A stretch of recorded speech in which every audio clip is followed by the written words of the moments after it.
चिदानन्दैकरूपाय जिनाय परमात्मने परमात्मप्रकाशाय नित्यं सिद्धात्मने नमामि.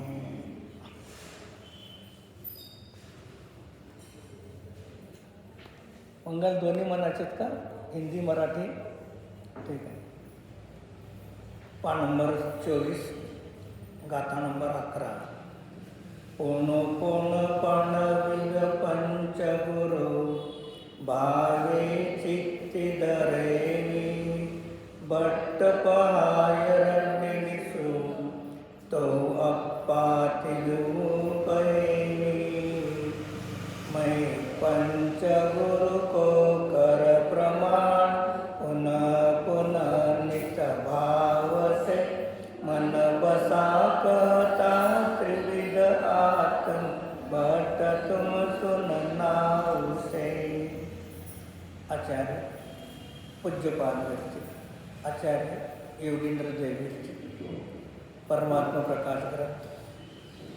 परमात्मा प्रकाश ग्रंथामध्ये आचार्य कार्य परमात्मा निश्चय आणि व्यवहार वृत्तीने द्रव्याने गुणाने कारण पर्यायाने आणि कार्य पर्यायाने परिपूर्ण शुद्ध आहे. त्यांचंही स्वरूप सांगणार आहे. आणि निबोधापासून सिद्धापर्यंत सर्व जीव शुद्ध निश्चयने शुद्ध बुद्ध एक कारण परमात्मा त्यांच्यामध्येही शुद्ध स्वभाव प्रगट आहे. अशा प्रकारे दोन्ही प्रकारे सांगत असताना शिष्याने प्रश्न केला भट्टार नाही काय सांगितलं की या जीवाला अनंत दुःख आहे आणि या दुःखापासून सुटण्याचा मार्ग काय आहे, कोणत्या भावना करायला पाहिजे. मग तेव्हा आपण या ठिकाणी पान नंबर 25 वरती पाहिलं होतं. पंचपरमेश्वरीला वारंवार नमस्कार करून भावपूर्वक मनामध्ये धारण करून 3 प्रकारच्या आत्म्याला मी सांगेन, हे प्रभाकर भट्ट तू त्याला ध्यानपूर्वक ऐक. माझा इथे ध्यानाचा अर्थ काय सांगितलं? एकाग्रतापूर्वक म्हणून सांगितलं जातं. जसं आपण घरामधून पायामध्ये वाहन घालून येतो, ते वायामध्ये वाहन घालून आल्यानंतर मंदिरच्या बाहेर सोडतो, त्याला आतमध्ये घेऊन येत नाही. तसं आचार्य सांगतात मंदिरमध्ये आल्यानंतर सगळे घराचे विचार बाहेर ठेवून आत बसा, तर एकाग्रता प्राप्त होऊ शकते. चावी जवळ आणली, कपाटाची चावी, अमुकची चावी सगळे जर जवळ आणले तुम्ही तर एकाग्रता होत नाही. निस्संग होऊन आतमध्ये या. मंदिरच्या बाहेर असोच तर मंदिरच्या बाहेर गेल्यानंतर जे असेल ते असेल, पण इथे तरी आचार्य सांगतात कोरी पाटी करून इथे बसा, तर आपण त्या ठिकाणी काहीतरी ग्रहण करू शकतो. लिहिलेल्या पाटीवरती लिहिणं कठीण आहे. ते पहिलं पुसणं पण कठीण आहे आणि नवीन लिहिणं पण कठीण आहे. म्हणून काय करायचं, ध्यानपूर्वक ऐका. मग एक कर्णेंद्रिय व्यवस्थिशीर ठेवा. डोळे आगम वाचताना तिथे, आणि कोणीही वक्ता असेल तर त्या वक्त्याचे जे वाचक शब्द निघतात त्या वाचक शब्दातून वाच्य वस्तूला ग्रहण करण्याचा पुरुषार्थ करा. काय करायचं आहे? वाचक शब्दाच्या माध्यमातून वाच्य वस्तूला ग्रहण करा. आणि ते वाच्य वस्तूला ग्रहण केव्हा होणार आहे? एकाग्रता असेल तर. चित्त एकाग्र असेल तरच तिथे व्यवस्थिशीर ग्रहण होणार आहे.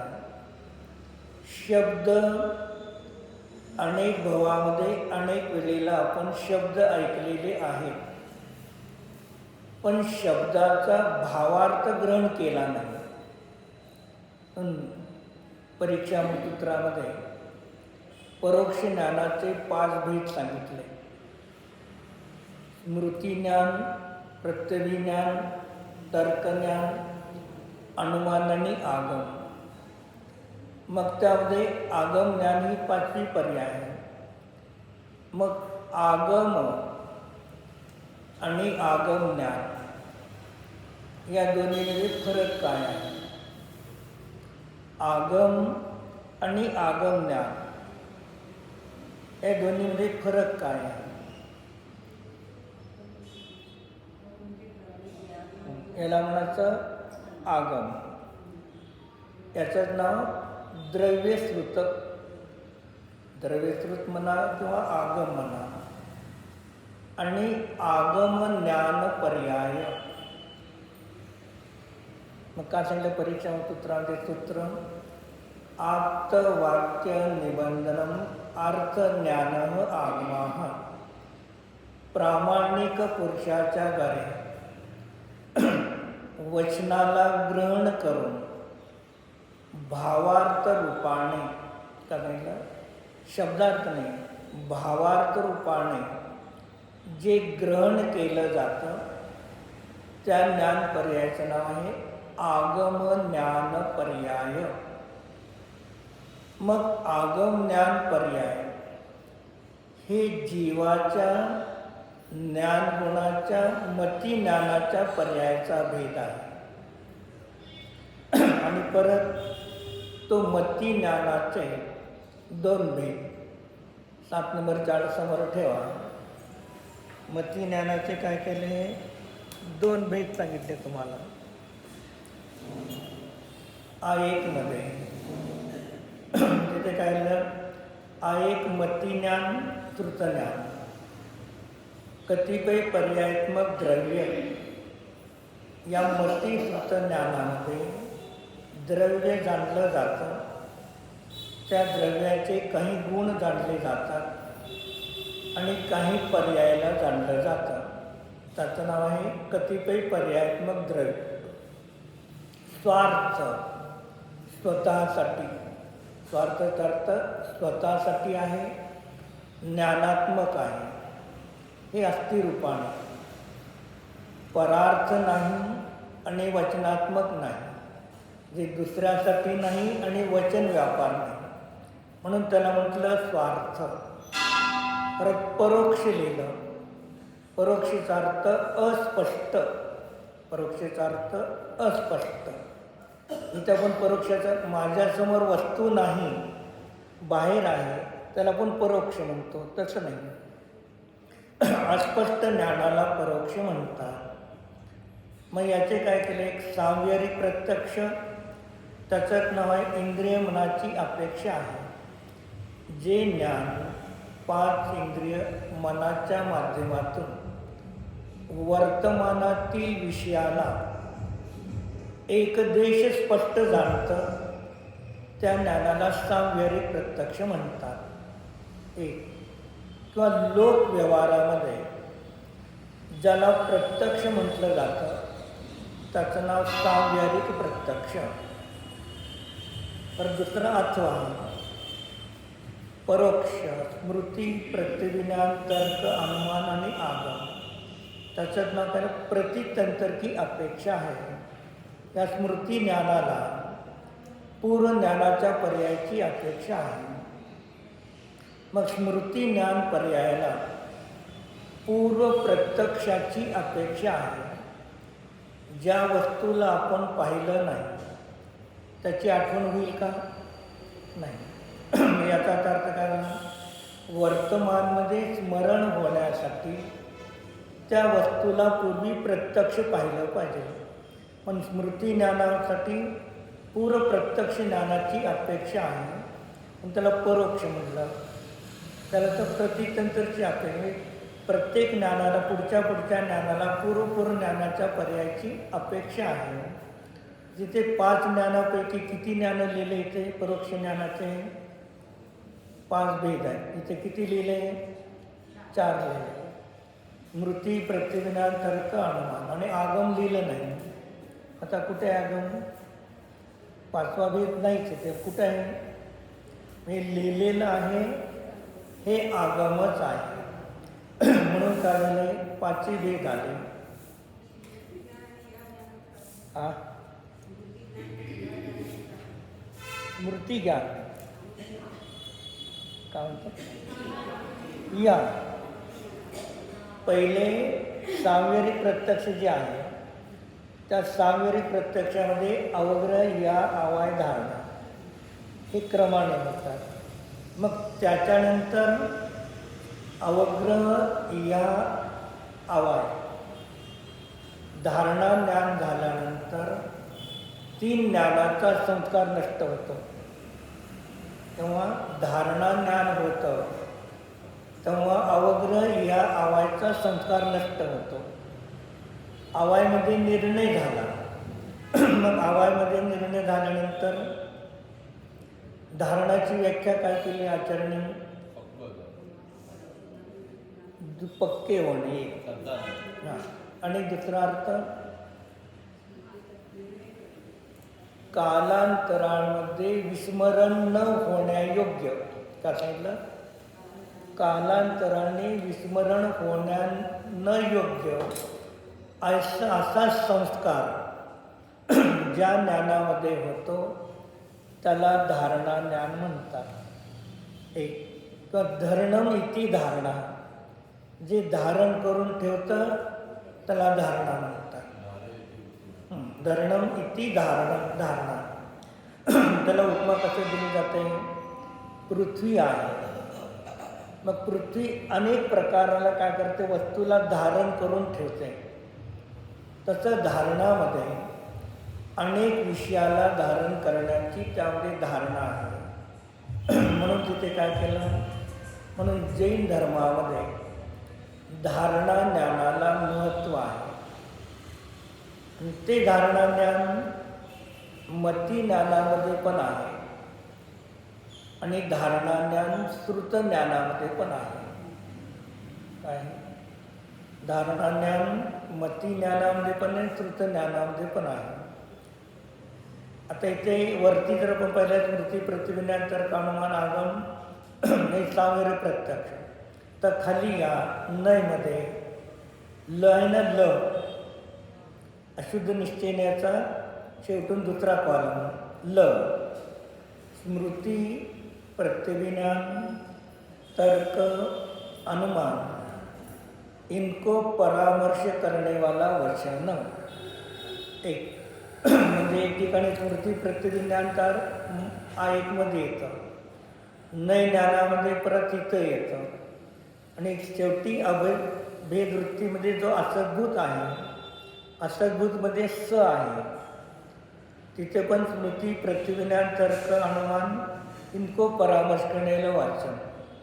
जे तीन ठिकाणी स्मृती प्रतिज्ञान तर्क अनुमान आलेले आहे. प्रत्येक ठिकाणी अर्थ वेगळा वेगळा आहे. इथे वरती जे आहे स्मृती प्रतिज्ञान तर्क अनुमान आगम धारणा ही आपल्या स्वतःसाठी आहे आणि ते प्रमाण ज्ञान आहे, ज्ञानात्मक आहे, स्वतःसाठी आहे, वचनात्मक नाही, दुसऱ्यासाठी नाही. म्हणजे असते नि नास्ते. आणि जे खालची जी ज्ञान आहे ल मधले, मग ते कसे आहेत?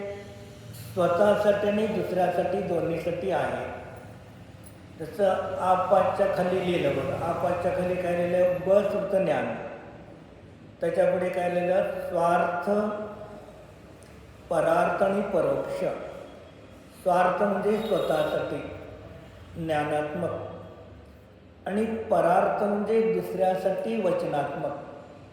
जे नय ज्ञानामध्ये श्रुत ज्ञानामध्ये स्वतःसाठी आणि दुसऱ्यासाठी दोघांसाठी आहे, पण प्रमाण ज्ञान सगळी स्वतःसाठीच आहे, दुसऱ्यासाठी असत नाही. म्हणून सगळ्यात स्वार्थ स्वार्थ स्वार्थ स्वार्थ आणि स्वार्थ. जी प्रमाणामध्ये सर्व ठिकाणी स्वार्थच लिहिलेलं आहे, तिथे परार्थ लिहिलं नाही. आणि नय ज्ञानामध्ये स्वार्थ आणि परार्थ असे दोन भेद नाही.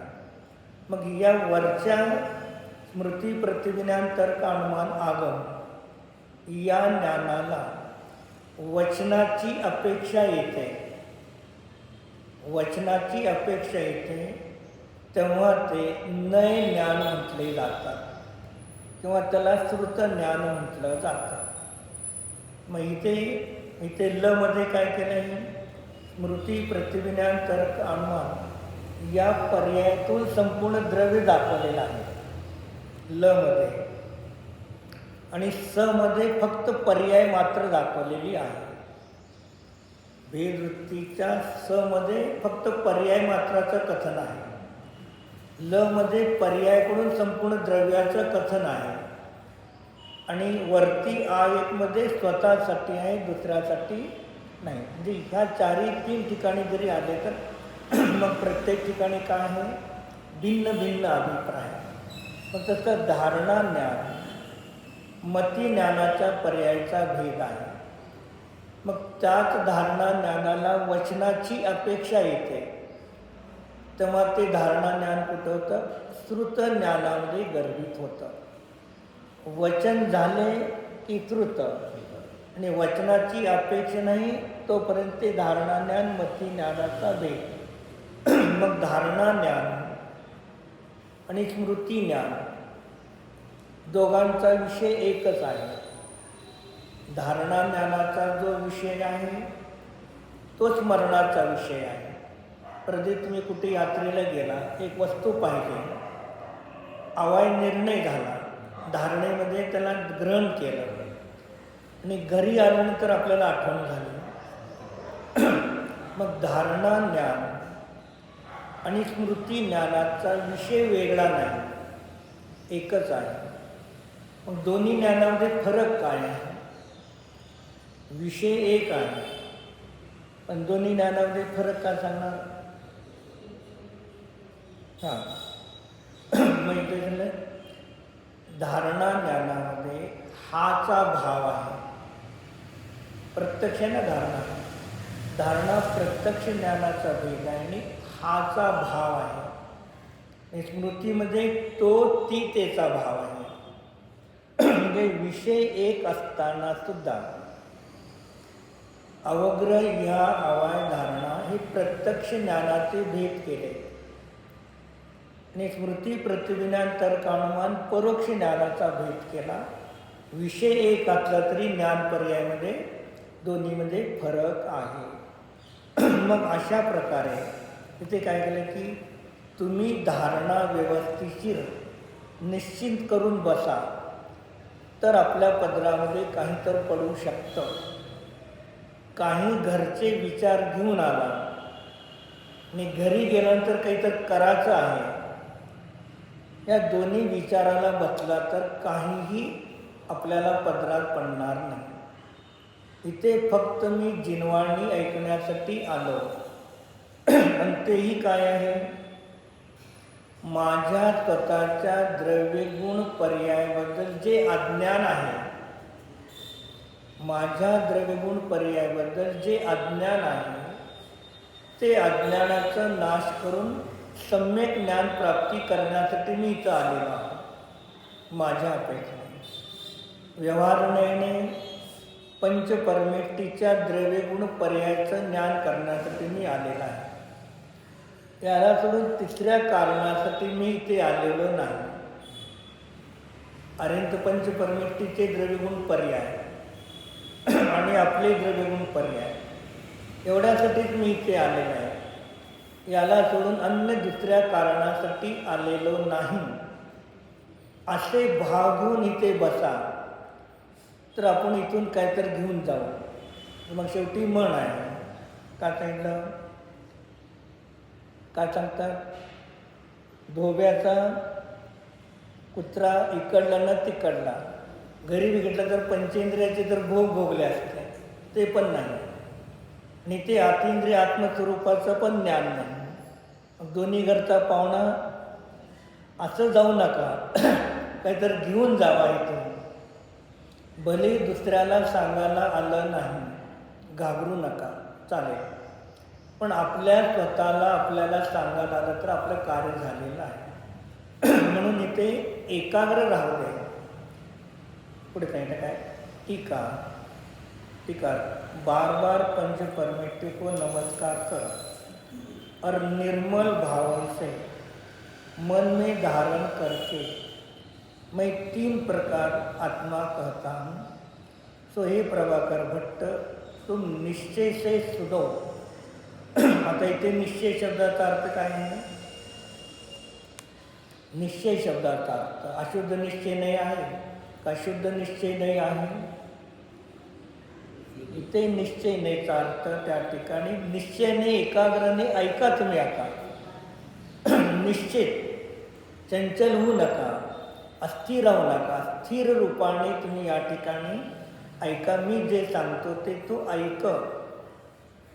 बहिरात्मा अंतरात्मा परमात्मा के भेद से आत्मा 3 प्रकार का है. सो हे प्रभाकर भट्ट, जैसे तुमने मुझसे पूछा है उसी प्रकार से भव्यों में महाश्रेष्ठ भरत चक्रवर्ती, सगर चक्रवर्ती, रामचंद्र, बलभद्र, पांडव तथा श्रेणिक आदि बड़े बड़े राजा जिनके मस्तक भक्ति भार से नम्रीभूत हो गए हैं, महाविनय वाले परिवार सहित समोषण में आकर वीतराग सर्वज्ञ परमदेव से सर्व आगम संबंधी प्रश्न करके बात सब प्रकार से ध्यान करने योग्य शुद्ध आत्मा का ही स्वरूप पूछते थे. का सांगितलं? तू जसा प्रश्न केलेला आहे तर तू केलेला नाही, पण तुझ्यापेक्षाही श्रेष्ठ होऊन गेले. कोण होऊन गेले? भरत चक्रवर्ती पहिले. त्यांनी जाऊन आदिनाथला समोषणमध्ये प्रश्न विचारत होते. कसे जात होते समोषणमध्ये? काय लिहिलं? चौथाळे परिवार सहित. परिवार सगळ्यांसाठी लावायचा. आपल्या परिवारातले किती लोक आहेत? तुम्ही जावा, आम्ही तुम्हाला अडवत नाही, पण आम्हाला घेऊन जाऊ नका. ते चक्रवर्ती सुद्धा मोठमोठे राजे परिवारासहित जात होते. भरत एकटा गेला कधी? परिवारासहित. भगवान महावीराचं समोषण आलं, त्रिणिक राजा परिवारासहित जातात. म्हणजे हे असे मोठमोठे चक्रवर्ती आदी त्रिणिक राजापर्यंत सुद्धा ते सुद्धा समोषणमध्ये जाऊन परिवारासहित भगवंतासमोर नतमस्तक होऊन त्यांना नमस्कार करून सर्वज्ञ भगवंताच्या सांगितलेल्या आगमासंबंधी काय सांगितलं? वीतराग सर्वज्ञ परमदेव से सर्व आगम संबंधी प्रश्न कर. इथे मग काय तर सर्वज्ञ भगवंताचं आगमच आगम आहे, अन्य मतावलंबीचं आगम नाही. मग अन्य धर्माचं ग्रंथ नाही आणि जिनागमच आगम आहे. असं का? इथे लिहायला बघा सर्व आगम वीतराग सर्वज्ञ परमदेव यांचंच आगमाला आगम संज्ञा प्राप्त होते. कारण का? मग यामध्ये जिनेंद्र भगवंताच्या वीतराग सर्वज्ञ भगवंताच्या आगमामध्ये काय सांगितलेलं आहे? अनेकांत अनंत धर्मात्मक वस्तू शाद्वाद कथन पद्धती. संसाराचं कारण, मोक्षाचं कारण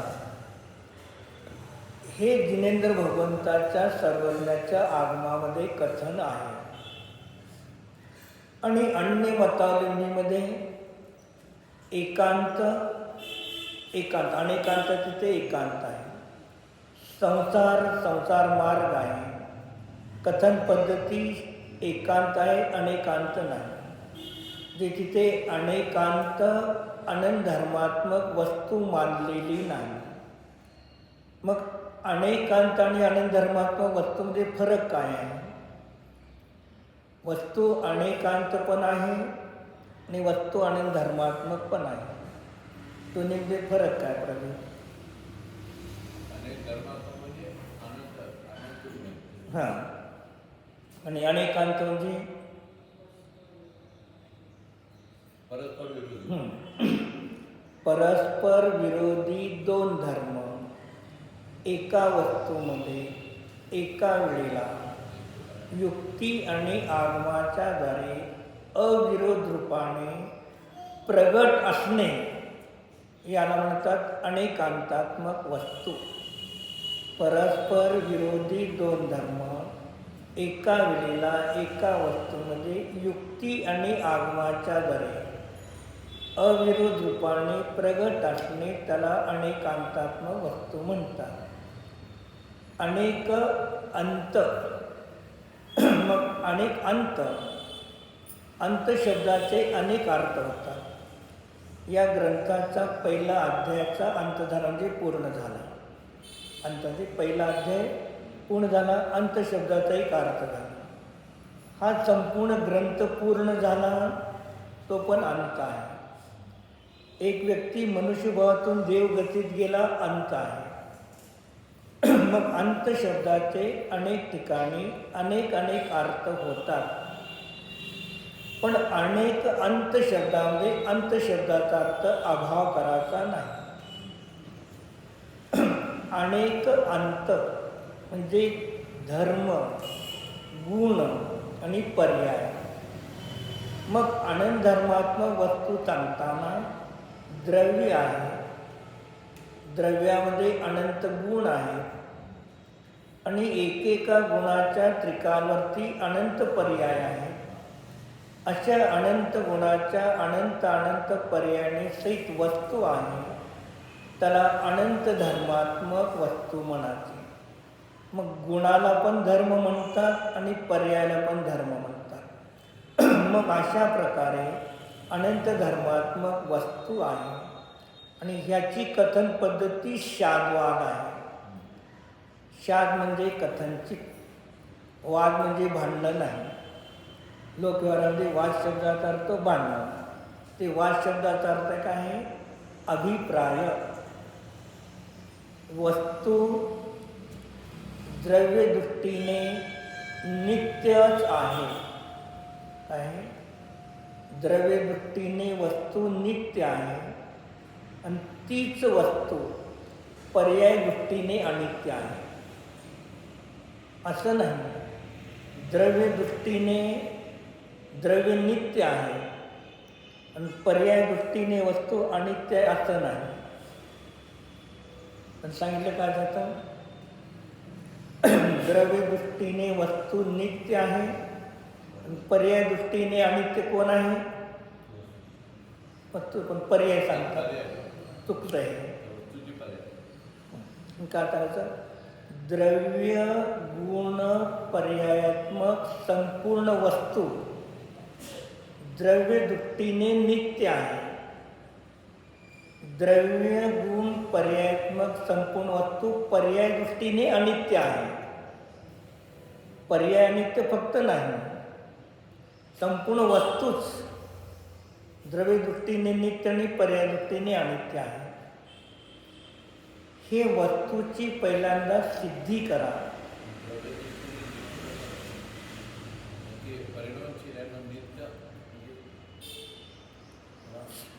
कडे कुंडल आदी अवस्थेमध्ये सुवर्णच पाहिलं म्हणजे काय झालं? तिथे नित्य रूपाने पाहिलं नाही सुवर्णत्व.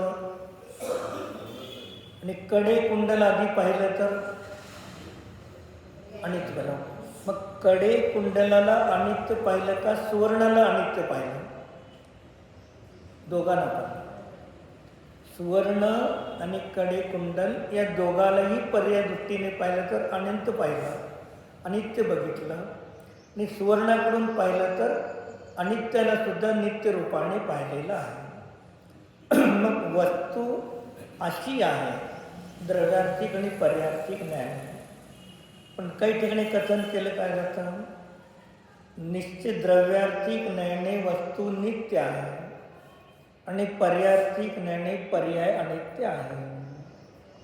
हे चुकीचं आहे. हे शाबाद कथन पद्धती नाही. मग अध्यात्माच्या अपेक्षेने काय सांगणार? वस्तूमध्ये नित्य आणि अनित्य दोन्ही धर्म आहेत, पण त्या दोन्ही धर्मापैकी पर्यायामध्ये सम्यक दर्शन प्राप्त करायचं असेल तर नित्य धर्माचा आश्रय घ्या, अनित्य पर्यायाचा आश्रय घेऊ नका. आश्रयाच्या वेळेला नित्य धर्माच्या वस्तूचा आश्रय घ्या, अनित्य पर्यायाचा आश्रय घेऊ नका. पण नित्य वस्तूमध्ये जास्त काळ टिकत नाही उपयोग, तेव्हा अनित्य वस्तूच्या पर्यायाचाही विचार करा. जी आश्रय घेण्याच्या अपेक्षेने चर्चा वेगळी आहे आणि वस्तूची सिद्धी करण्याच्या वेळेला चर्चा वेगळी आहे. पहिले वस्तूची सिद्धी करून नंतर आश्रय घेण्याची चर्चा करा. वस्तूची सिद्धी न करता डायरेक्ट आश्रयाची चर्चा करू तर त्या जीवाला अपूर्ण ज्ञान झाल्यामुळे तो पुढे जाऊ शकत नाही. मग असे प्रकारचे प्रश्न कोणते? अंतरात्मा, बहिरात्मा आणि परमात्मा याचं स्वरूप काय आहे, असे मोठमोठ्या जीवाने सुद्धा पूर्वी विचारलं होतं. तू तर विचारलंच आत्ता. पण असे महान तद्भव मोक्षगामी असणारे जीवसुद्धा छद्मस्थ अवस्थेमध्ये, गृहस्थ अवस्थेमध्ये त्यांनी सुद्धा असा प्रश्न केला होता. का होता? मग मी प्रश्न केला, मी श्रेष्ठ आहे, मला प्रश्न येतात, दुसऱ्याला येतच नाही, हे मला कधी अभिमान होईल म्हणून काय केलं? मी तरी विचारलं, पण माझ्यापेक्षा श्रेष्ठ लोकांनी सुद्धा तो प्रश्न विचारलेला आहे. ते मीच पहिल्यांदा विचारला असं आहे का? जे आपल्याला मान येऊ नये, मान कशी आहे होऊ नये, आणि मला येत नाही म्हणून न्यूनगंड पण होऊ नये. जे मानाचा पण भाव होऊ नये आणि हीनतेचा पण भाव होऊ नये. मला असा प्रश्नसुद्धा काय केलेला आहे, अनेक जीवाने विचारलेला आहे. पुढं उसके उत्तर नहीं. भगवान ने यही कहा कि आत्मज्ञान के समान दुसरा कोई सार नहीं है. या सर्व प्रकारच्यामध्ये काय मग आत्मज्ञान, मग त्याचं नाव काय? शुद्ध आत्म्याचं स्वरूप म्हणा किंवा आत्मज्ञान म्हणा. याच्यासारखा दुसरामध्ये जिनवाणीच्या द्वादशाम जिनवाणीचा सार मुख्य काय आहे? स्वतःचा शुद्ध आत्मा हे सार, आणि बाकी सगळे काय असार आहेत, जे पर्यायामध्ये निश्चय सम्यक दर्शनाच्या प्राप्तीसाठी शुद्ध आत्माचं सार आहे. अन्य सगळे कसं आहे? असार आहेत. भरताजी बड़े बड़े श्रोताओं में से भरत चक्रवर्ती ने ऋषभदेव भगवान से पूछा. सगर चक्रवर्ती ने अजितनाथ से, रामचंद्र बलभद्र ने देवभूषण कुलभूषण केवली से तथा सकल भूषण केवली से पांडवों ने, श्री नेमिनाथ भगवान से राजा श्रीनिक ने श्री महावीर से पूछा है. कोण कोणाला विचारलं? तर वरती सांगताना भरत चक्रवर्ती, सगर, राम, पांडव, श्रीनिक राजा हे तर सामान्य रूपाने घेतले. मग हे सगळे एका तीर्थंकर झाले का? नाही. मग भरत चक्रवर्तीच्या वेळेला कुठे होते? आदिनाथ होते.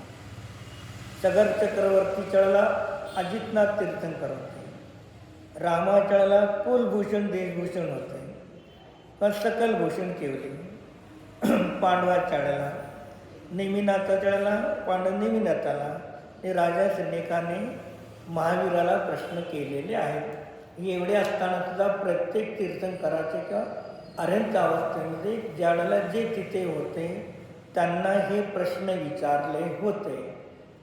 तो पण विचार तर चांगलंच आहे, पण असे जीवाने, अनेक जीवाने सुद्धा पूर्वी असे प्रश्न विचारले होते. तर कैसे वे श्रोता, मग ते श्रोता कसे होते? काय म्हणलं? श्रोता म्हणजे कोण?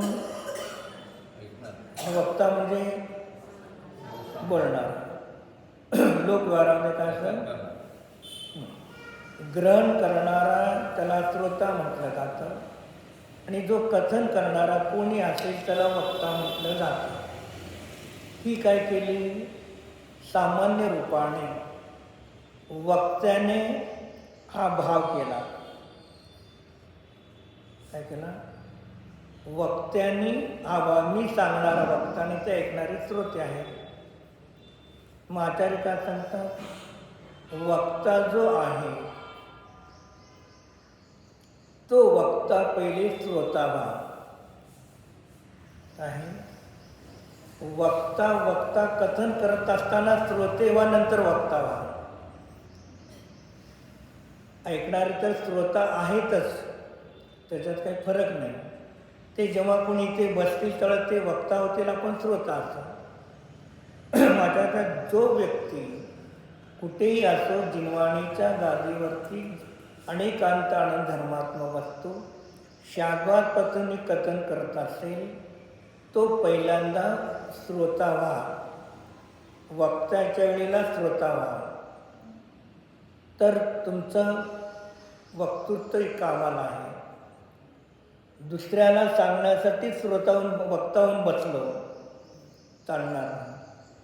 कारण का, आपण वक्ता कथन करत असताना कधी चुकून शब्दस्खलन झाला, अर्थ चुकीचा सांगितला गेला आणि तो मी नाही ऐकला, तर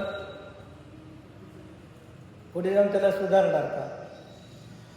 मी सांगत असताना मी काय सांगतो हे मला पहिले ऐकायला पाहिजे, बराबर सांगतो का हे पण ऐकायला पाहिजे. आणि चुकून शब्दस्खलन झाला असेल, चुकला असेल, तर पुढे जाऊन तुम्ही सुधारणा करून सांगता. त्यावेळेला मी सांगताना चुकलेला आहे याचा अर्थ हा आहे. नुसते वक्ता असून बसला तर मग शब्दस्खलन झाले, त्याला सुधारण्याला तयार होत नाही. मी बोललोच नाही, असं म्हटलोच नाही, अर्थ असा होतच नाही, तर काय करणार तुम्ही? मग सांगितलं की कसे श्रोता असतात, जिन्हें निश्चय रत्नत्रय और व्यवहार रत्नत्रय की भावना प्रिय है. चालेल, ज्याला निश्चय रत्नत्रय म्हणजे मुनी अवस्था धारण करण्याचं भाव आहे एक, आणि व्यवहार रत्नत्रय. व्यवहार रत्नत्रयाचे अनेक प्रकारचे व्यवहार रत्नत्रयाचे भेद आहेत. एका द्रव्यामध्ये श्रद्धा ज्ञान चारित्र गुणाचा भेद करणे व्यवहार रत्नत्रय. श्रद्धा गुणाची सम्यक दर्शन पर्याय आहे, ज्ञान गुणाची सम्यक ज्ञान पर्याय, चारित्र गुणाची सम्यक चारित्र पर्याय व्यवहार रत्नत्रय. खऱ्या देवगुरु शास्त्राचं श्रद्धान व्यवहार रत्नत्रय, 7 तत्व 9 पदार्थाचा श्रद्धान व्यवहार रत्नत्रय. म्हणजे व्यवहार रत्नत्रय पुष्कळ मोठा आहे. पण या दोन्हीबद्दल त्याची भावना प्रिय पाहिजे. जे निश्चयाने व्यवहार रत्नत्रय, दोघाबद्दल त्याला अनुराग पाहिजे ऐकण्यासाठी. नाही, मला आत्माच ऐकायचा, बाकी काय ऐकायचं नाही, मला फक्त बाहेरंगातलंच ऐकायचा, आत्मा नाही, मग त्याला प्रिय म्हटलं जात नाही. कारण तो आपल्या स्वतःच्या रुचीच्या अनुसार इच्छितो. आता ना, मला शुद्ध आत्माच ऐकायचा, बाकी काही ऐकायचं नाही. कोणतं मला बाहेरंगातली क्रिया ऐकायची, शुद्ध आत्मा ऐकायचा नाही. मग श्रोत्याच्या रुची अनुसार शास्त्र सांगायचं का सर्वज्ञाच्या भगवंताने जे सांगितलं ते सांगायचं आहे, हे वक्त्याला लक्षात ठेवलं पाहिजे. रुची आहे ठीक आहे, पण पहिले सर्वज्ञाच्या भगवंतांनी सांगितलेले वस्तूचं स्वरूप मला सांगायचं आहे. आणि हे निश्चय व्यवहार रत्नत्रयाची भावना प्रिय पाहिजे. आज समजा आपण व्यवहार रत्नत्रयामध्ये स्थूल रूपाने आहोत, पण मला उद्या मुनी व्हायचंच आहे, दिगंबर वेश धारण करायचं आहे, 12 प्रकारचे तप करायचे, निश्चय रत्नत्रयाला प्राप्त व्हायचं आहे, ही पण भावना अंतरंगामध्ये प्रिय पाहिजे.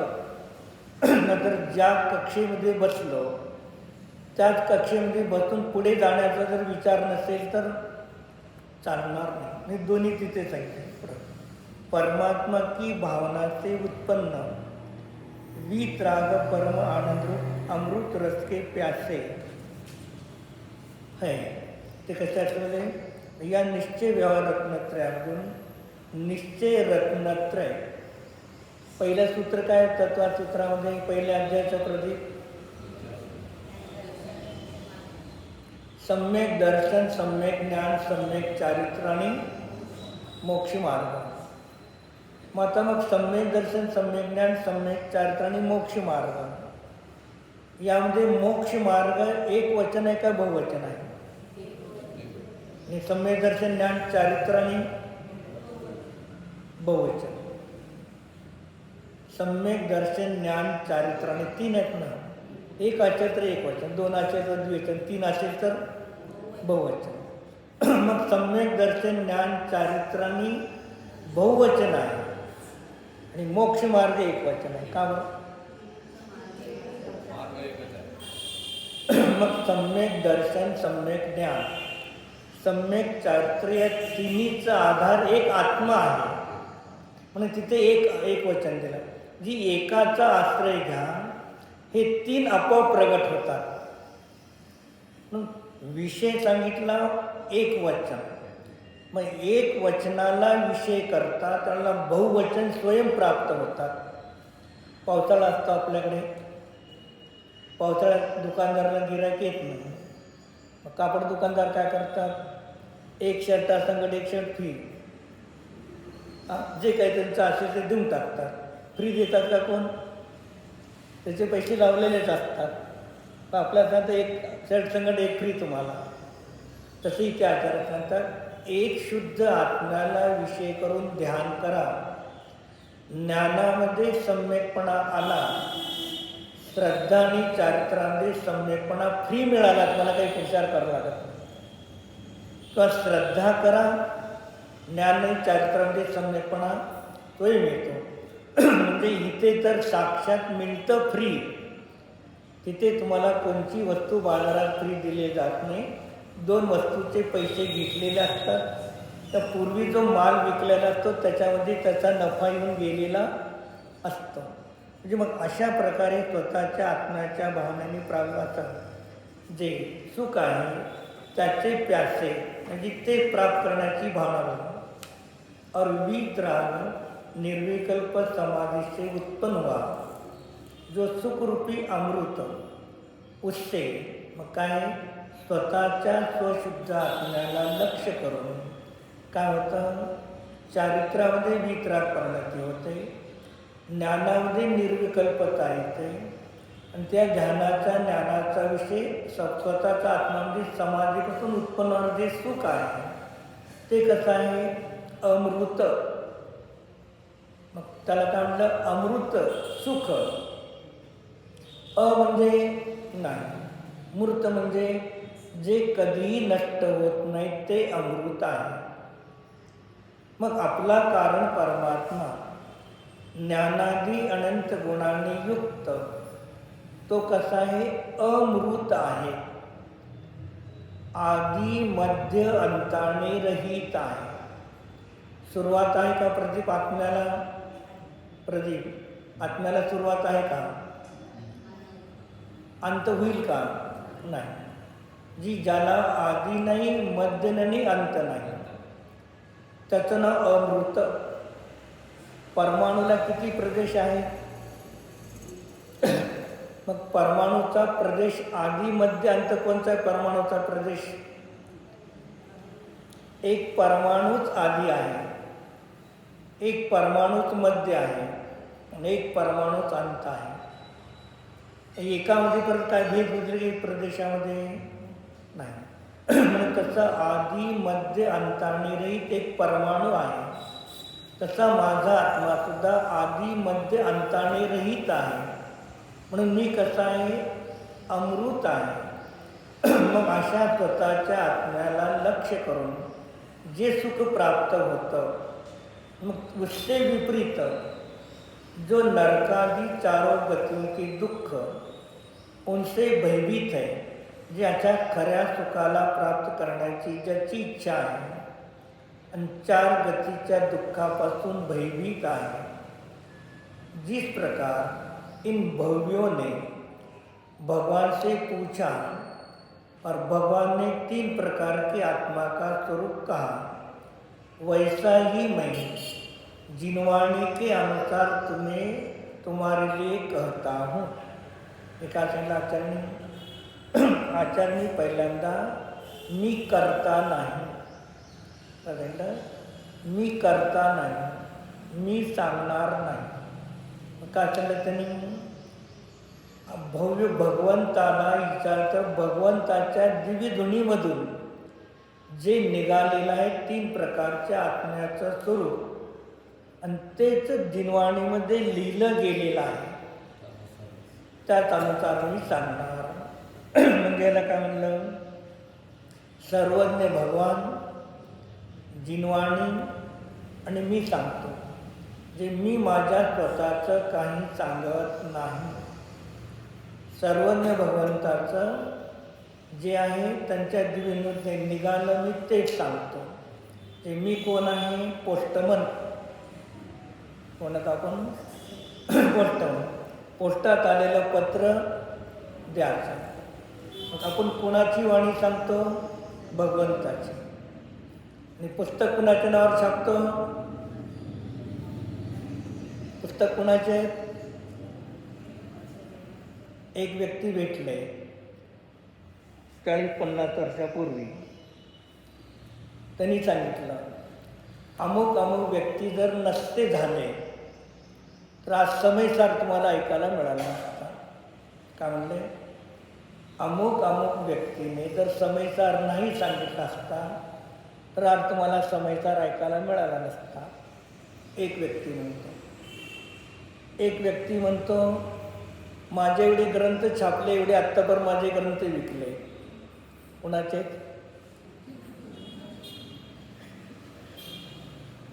कुणाचे आहे? मग ज्या व्यक्तीने समयसार सांगितला, ठीक आहे, त्यांनी व्यवस्थित समयसार सांगितला, मग त्यांनी काय म्हणतात? त्या व्यक्तीने समयसार सांगितलं म्हणून समयसारचं महत्त्व का समयसार तुम्हाला मिळालं तुमचं महत्त्व आहे?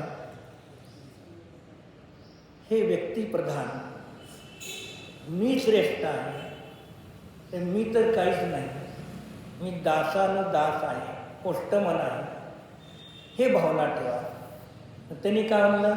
त्यांनी जर समयसार सांगितलं तर तुम्हाला मिळालं नसतं। मग तिथे अमृतचंद्र कुंदकुंद आचार्य, समुद्रभद्र आचार्य आदी आचार्याने गुरुचं नाव कुठं लिहिलं नाही, आईबापाचं नाव कुठं लिहिलं नाही। आणि आज काय चाललंय? लांबलचक चाललेलं आहे, कुठे कुठे काय चाललं जे ते असले। जी ग्रंथ वाचता तर ग्रंथ लिहिणाऱ्या आचार्यांनी आपल्या गुरुचं नाव लिहिलं नाही, आपल्या आईवडिलाचं नाव लिहिलं नाही, आपल्या गावाचं नाव लिहिलं नाही। आणि शास्त्र लिहून प्रवचन सारमध्ये ग्रंथ लिहिल्यानंतर अमृतचंद्र आचार्य टीका करतात आणि शेवटी लिहितात, अज्ञानाने मोहाने म्हणू नका अमृतचंद्र आचार्यांनी ग्रंथ लिहिला। म्हणतात आचार्य, मोहाने अज्ञानाने म्हणू नका की अमृतचंद्र आचार्यांनी ग्रंथाची टीका केली। अमृतचंद्र आचार्यांना फक्त टीका करण्याचे भावाचे अमृतचंद्र आचार्य करता आहेत आणि या ग्रंथाचे करता ही शरीर मन वाणी आहे, शरीर वाणी मी नाही, हे ग्रंथ आचार्य म्हणतात। आणि त्याच ग्रंथाला प्रवचन करून करून काय करतो आपण? हे चाललंय। हे पंचम काळातली विपरीतता आहे। काय आहे? जे भरताला 16 स्वप्न पडले, 14 सम्राट तनुवर 14 स्वप्न, तेच पुढे होणार आहे, काही नवीन होणार नाही। जे निश्चित आहे क्रमणविक पर्यायाने म्हणून सांगा। मी सांगितलं एकदा जादूगारांच्या सुरुवातीला, जिनवाणी सांगत असताना हे जिनवाणी ज्ञानाचा नेय आहे, घरावर. मग हे कंठोष्ठ तालूच्या माध्यमातून जे शब्द निघतात ते शब्दही माझ्या ज्ञानाचे नेय आहे. आणि कंठोष्ठ तालूचा चालणारा व्यापार तेही माझ्या ज्ञानाचे नेय आहे. काय जी तुम्ही जसे नेय आहे तसं शास्त्र नेय आहे, डोळा नेय आहे, कर्मेंद्रिय नेय आहे, शब्द नेय आहे आणि ते भाव नेय आहे. या सर्वाला जाणणारा जो एक ज्ञान मात्र तेवढाच मी एक आत्मा आहे बस. जी शब्द पण माझे नाहीत, पण शब्दाला घेऊन भांडणं. माझे शब्द तुम्ही काय घेतला? शब्द कुणाचे? भाषा वर्णाची पर्याय आहे.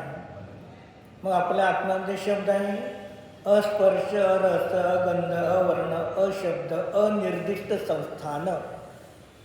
मग माझ्या आत्म्यामध्ये काहीच नाहीत ना, मग ते मानून का बसला? पुन्हा आचार्य जेवढ्या जेवढ्या तुम्ही उपाधी लावून घेता तेवढे शेपूट वाढत चाललंय. जर उपाधी घ्यायची असेल, उपाधी घ्यायची असेल तर शेवटला सोडण्याची तयारी असेल तर उपाधी घ्या. पहिले तर एक शेपट वाढवू नका, ग बसा. कासार मंदिरमध्ये पंचकर्णिक होते, वरच्या शिखराच्या मंदिरचं. वनकुद्रेंनी पत्रिका छापली आणि महाराजाला आणून दिली. महाराजांनी बघितलं. त्याने काय लिहिते? आचार्य परमपूज्य वीरसागर महाराज. महाराजांनी बघितलं. म्हणले मी आचार्य का? मी आचार्य पद लावला. म्हणजे मला तुम्ही, मी तर एक सामान्य साधू आहे. मी साधूची चर्या पालन करण्याचा प्रयत्न करत आहे. का सांगितलं? मी पूर्ण साधू झालो नाही. साधूची चर्या करण्याचा मी पालन करण्याचा प्रयत्न करत आहे. मी आचार्य नाही. त्यांच्यासमोर सांगितलं या आचार्यावरती रेष मारून टाकावं. कारण का? उपाधी नको. जेवढं तुम्ही उपाधी घेता तेवढे दोष जास्त आहे. काय? उपाधीपासून दूर राहावा. का सांगितलं आचार्यांनी? केवळ ज्ञान पर्याय ही तुम्हाला उपाधी परिग्रह आहे. काय? छद्मस्तावस्थेत केवळ ज्ञान होतं का? नाही. 13व्या गुणस्थानात केवळ ज्ञान झालं. मग 13व्या गुणस्थानाच्या पहिल्या समयाला जे केवळ ज्ञान झालं, दुसऱ्या समयाला केवळ ज्ञान आहे का? कुठं आहे? मग केवळ ज्ञान सुद्धा उपाधी सोडून द्या. एकच विभक्त आत्मा मी जाते, सर्व उपाधीने राहील. मग हे अशा प्रकारे संहिताराधी सांगा.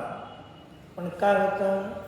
एकदा उपाधीची सवय लागली आपल्याला तर मग ते उपाधी घेत जातं.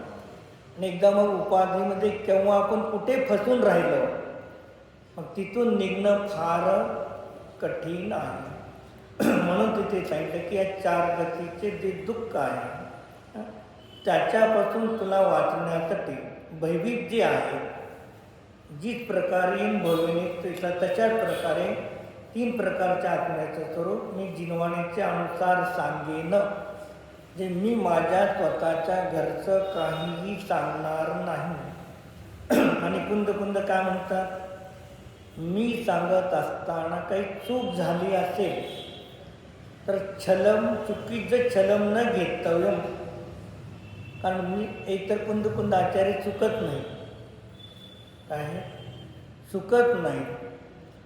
तरीसुद्धा मी चुकत नाही. पण तुम्ही माझ्या शब्दाचा अर्थ चुकीचा तुम्ही घेतला. पण तुम्ही चुकला असेल तर तुम्ही सुधारा. एक. दुसरं सांगतात मी जिनवाणी सांगत आहे, माझ्यात चूक नाही. तरी पण कधी क्षोभक्षम ज्ञान आहे आणि त्या क्षोभक्षम ज्ञानामध्ये चूक होण्याची संभावना आहे. नाही म्हणत मी पूर्ण केवळ ज्ञानी नाही, मी छद्मस्तच आहे. पण यथार्थ शक्ती कधी शब्दस्खलन झाला असेल, अर्थ चुकला असेल तर तुम्ही सुधरून घ्या. आपल्याला सुधारण्याचा अधिकार का त्याच्यात?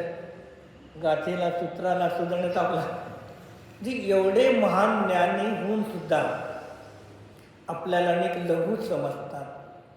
आणि जोपर्यंत एक व्यवहारामध्ये पहा, मी कुठेही गेलो, प्रवचनाला साध्याला बोलवलं, तर मी त्या सर्व लोकांना सांगत असतो, माझा अर्धा गलास भरलेला आहे आणि माझ्या अर्ध्या गलासामध्ये तुमच्याकडून पाणी भरण्यासाठी मी आलेला आहे. तर माझा गलास पूर्ण भरला तर मी तुमच्याकडे कशाला आला असतो.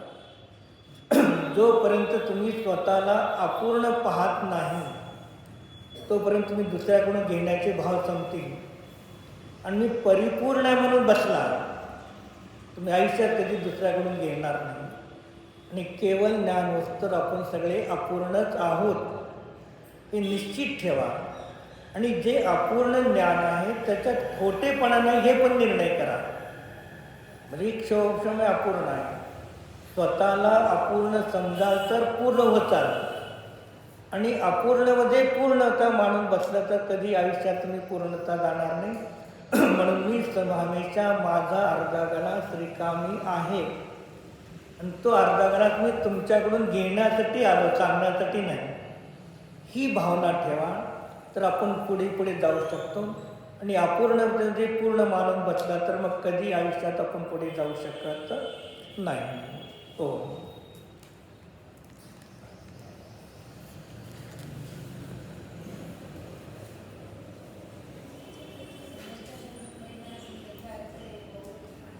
हां,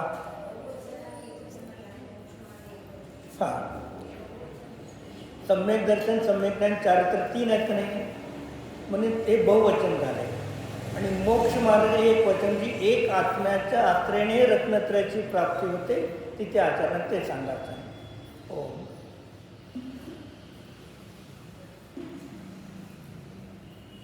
स्वयं सिद्ध परमात्मा स्वरूप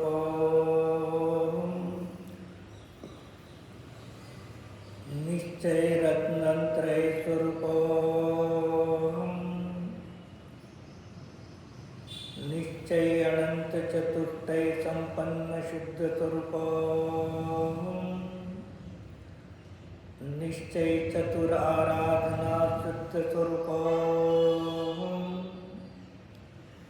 निश्चय पंचाचार स्वभाव शुद्ध स्वरूप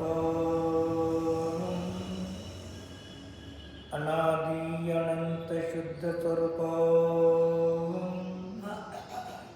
अनादि अनंत निर्वाण मोक्ष स्वरूप अनादि अनंत नित्य उद्घाटित शुद्ध स्वरूप अनादि अनिधन नित्य निरावरण शुद्ध स्वरूप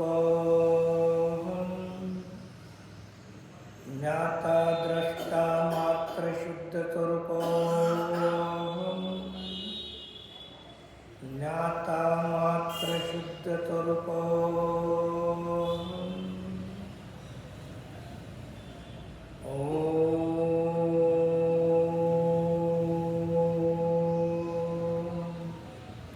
शांति शांति शांति.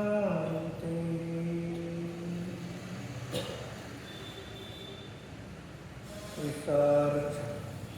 नमो अरिहन्ताणं नमो सिद्धाणं नमो आश्रयाणं नमो वज्रायाणं नमो वै सौवसामूनं नमो अरिहन्ताणं नमो सिद्धाणं नमो आश्रयाणं नमो वज्रायाणं नमो वै सौवसामूनं नमो अरिहन्ताणं नमो सिद्धाणं नमो आर्याणं नमो वज्रायाणं नमो वै सौवसामूनं. ओम विसर्ज.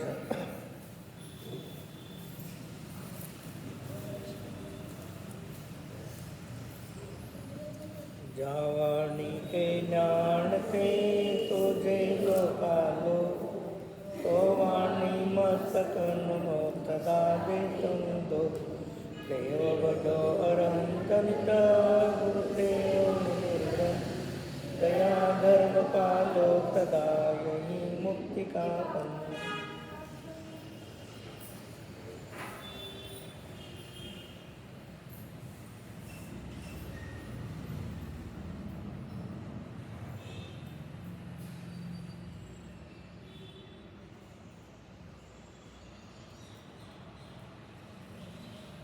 सिद्धांत शास्त्र की जय चिन्वाणी माता की जय चौसो भगवान की जय अनंत अनंत सिद्ध परमेष्ठी भगवान की जय आचार्य श्री योगींद्र देव श्री परमात्मा प्रकाश ग्रंथ की जय आचार्य श्री शांति सागर महाराज परम पूज्य मुनि श्री विद्या सागर महाराज की जय 3 कम 9 करोड़ मुनिराज की जय आदिनाथ भगवान की जय तो शुद्धात्म तत्व की जय। नमस्ते नमस्ते नमस्ते।